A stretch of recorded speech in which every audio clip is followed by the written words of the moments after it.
ان کو خدا نے اپنی طرف سے معافی کا حق دے دیا ہے اور نرمی کرنے کا حق دے دیا ہے۔ بس یہ اصول ہے جو صحیح منصفانہ اصول ہے جو ہر سوسائٹی میں راج ہونا چاہیے۔ یعنی قتل کے بدلہ قتل ضرور نہ ہو، مگر اگر ادائیگی ہو جائے، مغفرت ہو تو پھر معاف کر دی جائے۔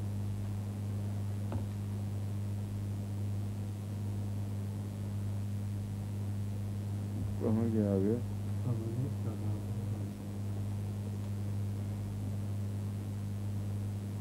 رفع له من اخیہ شیئا، اس کے بعد آئے گا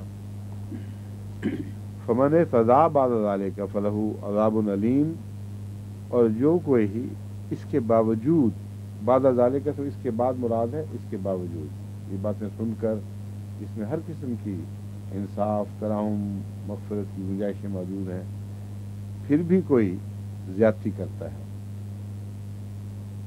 تو فلہ عذاب علیم، اس کی دردناک عذاب ہے۔ اس سزا سے مراد ہے اس تعلیم سے تجاوز کرتا ہے، اس تعلیم کے دائرے کے اندر رہتے ہوئے کارروائی نہیں کرتا، بلکہ اس کے ہٹ کر کچھ اور ظلم کرتا ہے تو پھر وہ پکڑ کے نیچے ہے۔ وَلَكُمْ فِي الْقِصَاصِ حَيَاةٌ يَا أُولِي الْأَلْبَابِ لَعَلَّكُمْ تَتَّقُونَ، اور تمہارے لیے قصاص میں زندگی ہے۔ قصاص بظاہر قتل کا نام ہے، لیکن قومی زندگی ہے مراد۔ اگر تم قصاص نہیں لوگے تو پھر تمہاری زندگی کی ضمانت نہیں رہے گی، قومی زندگی جو ہے اس کو شدید نقصان پہنچے گا۔ اے عقل والو، غور کر کے دیکھو تو تمہیں سمجھ آئے گی کہ کوئی ظالمانہ قانون نہیں ہے، بلکہ قومی بقا کی خاطر یہ مجبوری ہے۔ لعلکم تتقون، تاکہ تم بچتے رہو، بچ کے چلو۔ اگر قصاص ہوگا تو بچ کے چلو گے۔ یہاں تتقون سے مراد وہ تقویٰ نہیں ہے جو اللہ کی طرف لے جاتا ہے، بلکہ مراد یہ ہے کہ اگر تم عقل کرو گے، قصاص کے مضمون پر غور کرو گے تو تم پھر ظالمانہ کاروائیاں نہیں کرو گے اور بے دھڑک لوگوں کے، دوسری قوم کے آئے گئے کو مارتے نہیں پھرو گے، کہ تمہیں خطرہ ہوگا کہ اس کا بدلہ تم بھی ہو سکتے ہو۔ اور قصاص کا طریق یہی ہوتا تھا کہ وہ لوگ بالعموم تو شریروں پر نظر رکھتے تھے، اور جو اپنا بدلہ لیتے تھے ایسے شخص سے، انہی لوگوں سے جو ارد گرد ہوں، اس کا جائزہ لیا جاتا تھا کون لوگ ہوں گے، پھر اس چھوٹے خاندان پر یا قریب کے لوگوں پر یہ چٹی ڈالی جاتی تھی کہ اب تم دو ہمارا آدمی، کہ ہم دوسری قوم کی سپورٹ کریں گے۔ تو یہ جب مصیبت پڑتی تھی تو اس کے لحاظ سے لازماً ان کے اندر بچ کر چلنے کا رجحان پیدا ہوتا ہوگا، اور یہی قرآن کریم فرما رہا ہے تتقون، تاکہ تم بچ کر چلو، ذرا احتیاط سے کام لو۔ کتب علیکم اذا حضر احدکم الموت ان ترک خیرا الوصیۃ للوالدین والاقربین، فرض کر دیا گیا ہے تمہارے اوپر جب تم پر موت آئے، ان ترک خیرن، اگر وہ پیچھے کوئی ایسا شخص کچھ مال چھوڑ کر جانے والا ہو، للوصیۃ للوالدین والاقربین بالمعروف، اپنے والدین اور قریبی رشتہ داروں کے لیے دستور کے مطابق عمدگی سے وصیت کرے۔ یہ جو معروف ہے اس کا مطلب دستور بھی ہے، اور نفاست اور شرافت اور عمدگی، یہ ساری چیزیں لفظ معروف میں داخل ہیں۔ حقاً علی المتقین، یہ بات متقیوں پر فرض ہے کہ کچھ نہ کچھ کہا کرے۔ یہ ایک منٹ رہ گئے، اس میں صرف اتنا بتا دوں کہ اس پر علماء نے بہت بحثیں اٹھائی ہیں کہ جب خدا تعالیٰ نے ایک وصیت فرض کر دی ہے تو یہاں پھر یہ کیا ذکر ہے۔ اصل بات یہ ہے کہ اس مال کی تقسیم کی ایک وصیت تو قرآن کریم میں اصولی طور پر موجود ہے، اس کے علاوہ انسان کو 1/3 تک تصرف کا بھی حق ہے، اور اپنی جائیداد کے متعلق بعض نصیحتوں کا موقع پیدا ہو جاتا ہے۔ یعنی بوڑھے ماں باپ رہ رہے ہیں، اپنے ماں باپ ہیں اس کے، اس لیے ان سے پیار ہے، ان کو اپنے گھر میں رکھا ہوا ہے۔ یہ نہ ہو کہ آگے بچے گھر تقسیم کریں اور کہیں کہ نکلو یہاں سے جو مرضی کرو، تو ایسی صورتوں میں بڑی مصیبتیں پیدا ہو جاتی ہیں، اور بہن بھائیوں کے لیے بھی ہو جاتی ہیں، اقربین کے لیے بھی. اور میرے پاس کئی دفعہ ایسے قضا کے بگڑے ہوئے کیس پہنچتے ہیں. تو قرآن کریم نے ان نصیحتوں کی طرف خصوصیت سے میرے نزدیک توجہ دلائی ہے کہ عام جو وصیت کی تقسیم کا معاملہ ہے، اس کے علاوہ تمہارے اموال سے جو احسان کے معاملات وابستہ ہیں ان پر بھی ضرور کچھ گفتگو کیا کرو، کہ کسی کو یوں کرنا، اس سے یہ اس نے سلوک کرنا، اس نے یہ اس سے سلوک کرنا، جاتے جاتے اپنوں کے حق میں اس نے سلوک کی نصیب میں چھوڑ دو. اور بھی ہیں 1/3 کسی اور کے حق میں دینا، وہ بھی اس میں داخل ہو جائے گا. اور بعض دفعہ بعض ملکوں میں یہ لازم ہو جاتا ہے کیونکہ وہاں شرعی قانون نہیں چلتا، اس لیے یہ آیت کیونکہ یونیورسل ہے، انگلستان میں یہ تقاضا کرے کہ تمہیں علم ہے کہ خدا تم سے کیا چاہتا ہے. اگر تم نے وضاحت نہ کی تو کوئی بھی تمہارے ورثاء میں سے یہاں کے رائج قوانین سے فائدہ اٹھا کے ظلم کر سکتا ہے. تو مرنے والے پر فرض فرما دیا، کیونکہ مرنے والے کی وصیت ہر ملک میں چلتی ہے، کوئی بھی دنیا کا ملک ہو وہ اس پہ ضرور چلتی ہے. تو فرمایا کہ وصیت میں جس طرح خدا کا منشا ہے اس کے مطابق تقسیم کر دیا کرنا، ورنہ بعد میں جھگڑے پڑیں گے. اچھا جی، السلام علیکم، خدا حافظ.